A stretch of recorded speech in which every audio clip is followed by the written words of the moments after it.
Hey everybody, this is Roberto Blake of robertoblake.com helping you create something awesome today. So today I'm going to tackle an interesting topic. Do you need a Mac as a graphic designer? Usually I would do this kind of video on Tech Tuesdays, but I want to keep this one really light, not get technical on it, and really just ask the question, why do you think you need a Mac as a graphic designer? No, seriously, why do you think you need a Mac as a graphic designer? Like, I really am curious about that. See, I've actually done a video where I addressed this topic more than once, and in one of the videos I actually brought up all the reasons, both practical and both mythological, as to why graphic designers think that they need a Mac computer, but we're going to talk about it in a very straightforward way here. The reality is that designers have been told that they need a Mac or they're not serious. And I say that as someone who has a Mac and has several PCs. I even have a new PC laptop that will be premiering here on the channel very soon, and I'll talk about that later. But, my point is you just need a computer that's capable of handling the programs that you're using, whether that's Adobe or Corel or Affinity or whatever you're using. You just need something powerful enough to get the job done. There's nobody who's going to know the difference between whether your poster was made using a Mac or made using a PC. And I can tell you that as a practitioner that uses both every single day, that nobody knows the difference. And there really hasn't been a major difference in the outcome of that for over a decade. And that's just real talk. But okay, let's get into it. If you're going to get a Mac, then if you're a student, don't bother getting a Mac unless you can get it used or on budget or unless it's being financed for you, because the reality is by the time you graduate, it'll be outdated technology, and it's supposed to be an investment in your career. When you're a student and you're learning, you don't need to be using that. You don't need to be lugging that around and getting it dented up or worried about somebody stealing it out of your dorm room.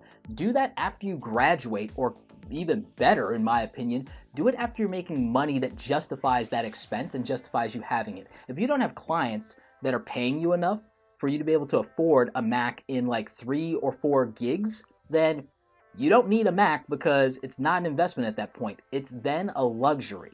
So it has to be an investment that makes sense based on what you're actually making in terms of profitability in your career. So really think about that. If you're making $500 per gig, then maybe it's worth you getting a Mac, because you can invest out of your actual profits as a designer at that point. But if you're not making that kind of money, then it doesn't really make a lot of sense. Now, if you are going to do that, or if you need to go cheaper, I would say get a used Mac Mini. If you're so obsessed with the Mac ecosystem or you feel like you need it to be taken seriously, then don't think you have to go out and get a MacBook Pro. Go ahead and get a Mac Mini, get it used on like Mac of all trades or something for less than $500. And because it's an older one, the RAM isn't soldered on there, and you can upgrade that thing to 16 gigs and you've got a powerhouse computer now. So, I mean, it's really that simple.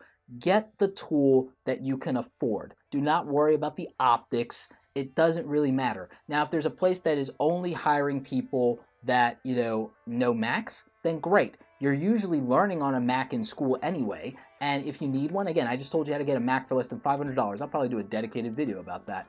But yeah, you can get a Mac for less than $500 or $1,000 if you feel you really need one in order to land that job, or you need one to get super comfortable with the Mac ecosystem so that you can do what someone at a studio or an agency might want from you, then cool, do that. But if you're freelancing, it's not really necessary. If you need one to impress people at meetings, just get an iPad and take that to the meeting if that's what you think you need to do. But again, those things are just window dressing, and the body of your work and your personality and your salesmanship, or rather your salespersonship, actually matters a lot more than, what tool you're bringing to the thing. Now, I know there's a little bit of some nuance to, yes, you could theoretically impress people and charge more if you have one, but you can do that with a really good portfolio too. So anyway, those are my thoughts on, do you need a Mac to be a graphic designer? Short answer is no. There are some values to having it and everything like that. There are some extra apps and tools that are exclusive to Apple and to Macs. So if those are tools that you want to use, then great. But if not, there are plenty of great tools on the Windows side as well. So just use what you can afford and what you're comfortable with. Let your work do the talking, not your tools. There are plenty of guys running around with like $3,000 cameras that can't shoot their way out of a paper bag. So, again, I would say do what's right for you.